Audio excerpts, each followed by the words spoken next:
Hello दोस्तों, आप सभी का स्वागत है इसराफिल स्टडी में। आज के इस वीडियो में हम लोग क्लास 12th मैथ में अवकलन करना सीखेंगे, यानी dy बटा dx का मान निकालना सीखेंगे।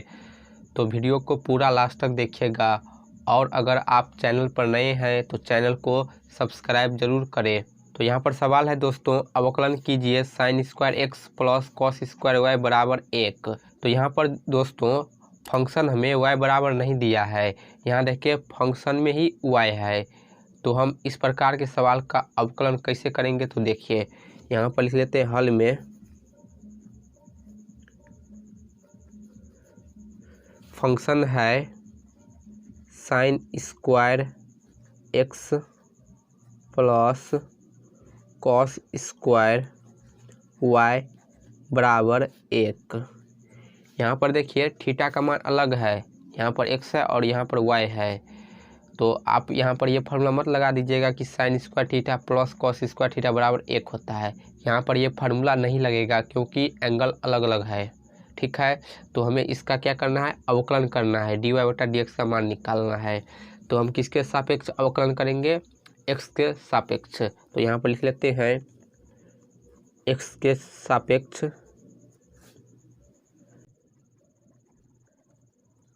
अवकलन करने पर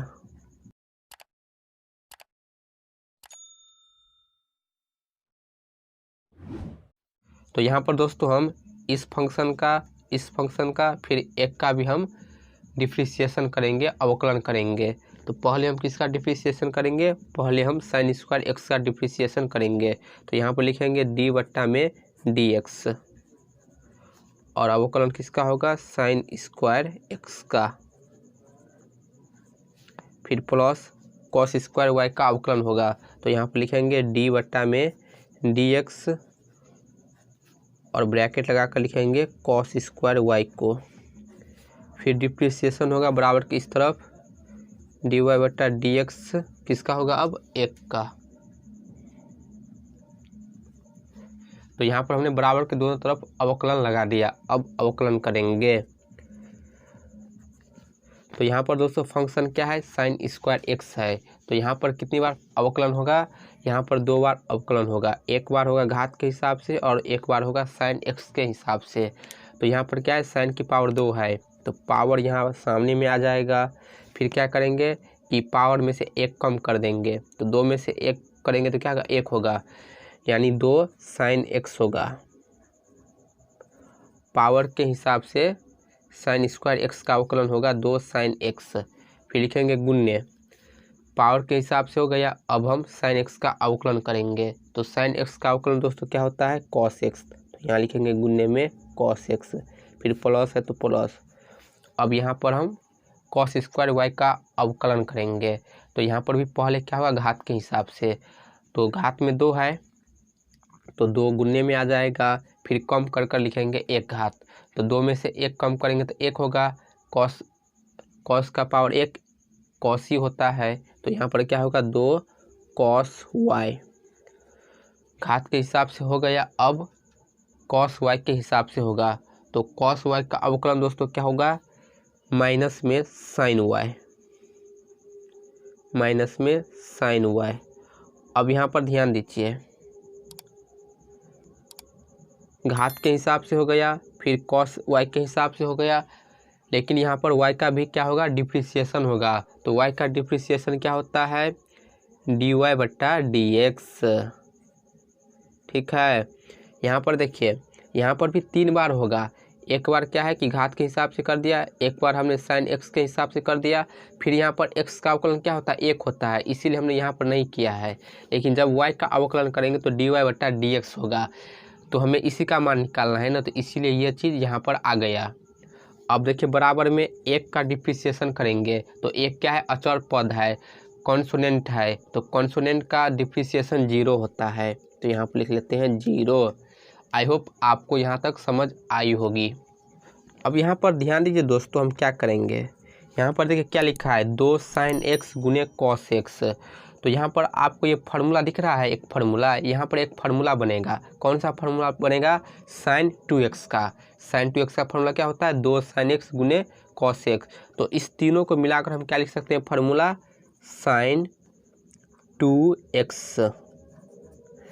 यहाँ पर देखिए 2 cos गुना में है और sin भी क्या है? गुना में है, लेकिन यहाँ पर क्या है? माइनस है, तो प्लस और माइनस गुना होकर माइनस हो जाएगा। तो यहाँ पर भी क्या है? देखिए 2 cos y गुने sin y है, तो यहाँ पर भी sin 2x का फार्मूला लगेगा। यहाँ पर देखिए 2 गुने sin y गुने cos y है, तो यहाँ पर भी क्या फार्मूला होगा? sin 2y। तो लिखेंगे sin 2y। आपको कैलकुलेशन आना चाहिए, ठीक है। यहाँ पर हमने त्रिकोणमिति का फार्मूला लगा दिया है।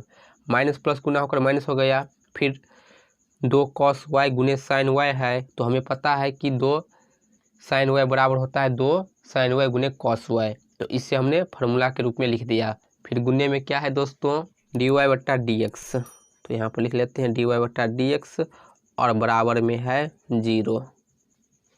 अब यहाँ पर देखिए हम क्या करेंगे, यहाँ पर ये जो sin 2x है बराबर के इस तरफ हम पक्षांतर कर देंगे। तो यहाँ पर क्या बाकी होगा? माइनस sin 2y गुने में dy बट्टा dx बराबर प्लस sin 2x है बराबर के इस तरफ जाएगा, तो क्या होगा? माइनस sin 2x, ठीक है।